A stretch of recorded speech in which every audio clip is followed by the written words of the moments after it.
प्रीती खंडागळे, आवाज इंडिया मराठीमध्ये आपल्या सर्वांचं स्वागत आहे. तर नजर टाकूया आजच्या महत्त्वाच्या घडामोडींवर. जालनामध्ये समृद्धी महामार्गावर घडलेल्या भीषण अपघातात 8 जणांचा मृत्यू झाला असून 2 जखमी आहेत. प्राथमिक माहितीनुसार कडवंची गावाजवळ मजुरांच्या पिकअप व्हॅनला मागून येणाऱ्या भरधाव ट्रकने जोरदार धडक दिली. मृतांमध्ये 6 महिला आहेत. त्या समृद्धी महामार्गावर सफाईचं काम करत होत्या आणि काम संपल्यानंतर पिकअप व्हॅनमध्ये बसल्या होत्या. धडक इतकी जोरदार होती की 8 महिलांनी जागेवरच प्राण सोडले.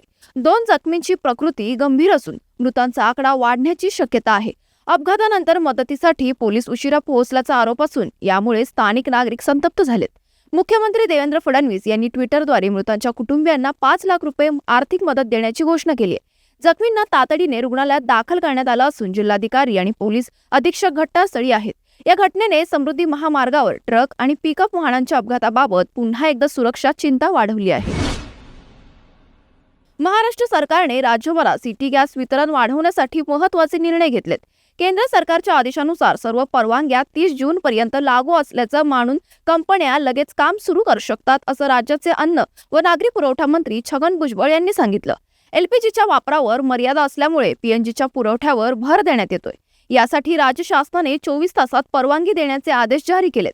सिटी गॅस वितरणाची पाईपलाईन जिथे जाते तिथे घरगुती, व्यावसायिक व व्यापारी उपयोगासाठी पीएनजी पुरवठा करता येईल. शिवाय पीएनजी पुरवठ्यासाठी स्थानिक स्वराज्य संस्थेची परवानगी घेण्याची आवश्यकता नाही आणि विविध परवानग्यांसाठी आकारला जाणारा शुल्क रद्द करण्यात आलाय.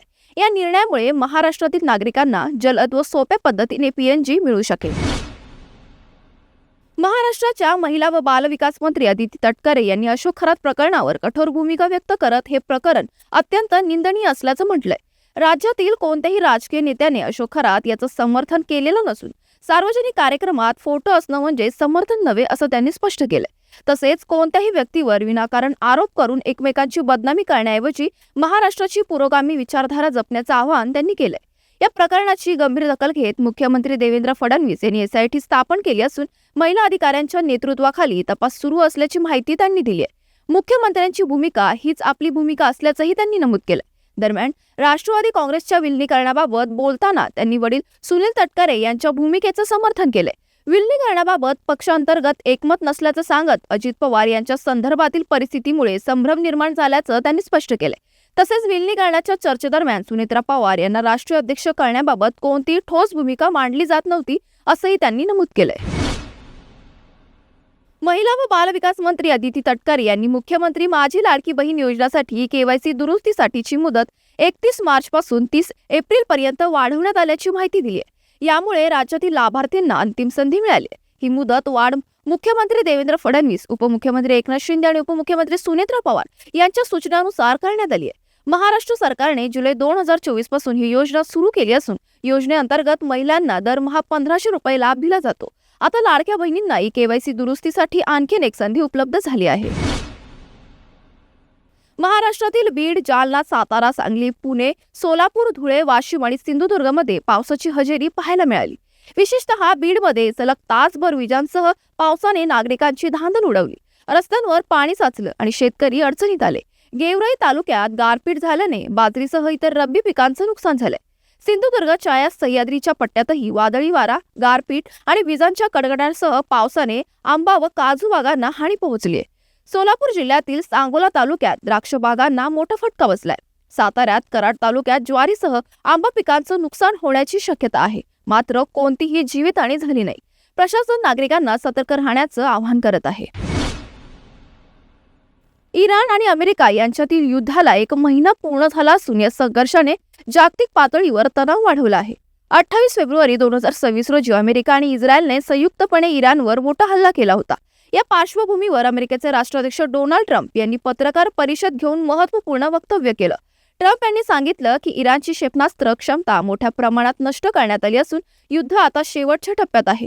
त्यांनी असा दावा केला की इराणमधील अनेक वरिष्ठ नेते आणि अधिकारी या कारवाईत ठार झाले असून देशात सत्ता परिवर्तन घडून आलंय. इराण अणुबॉम्ब तयार करण्याच्या प्रयत्नात असल्याचा आरोप करत त्यांनी या हल्ल्याचं समर्थन केलंय. तसेच अमेरिकन लष्कराच्या कामगिरीचं कौतुक करत अमेरिकेसारखे सैन्य कोणाकडेच नाही असं ते म्हणाले.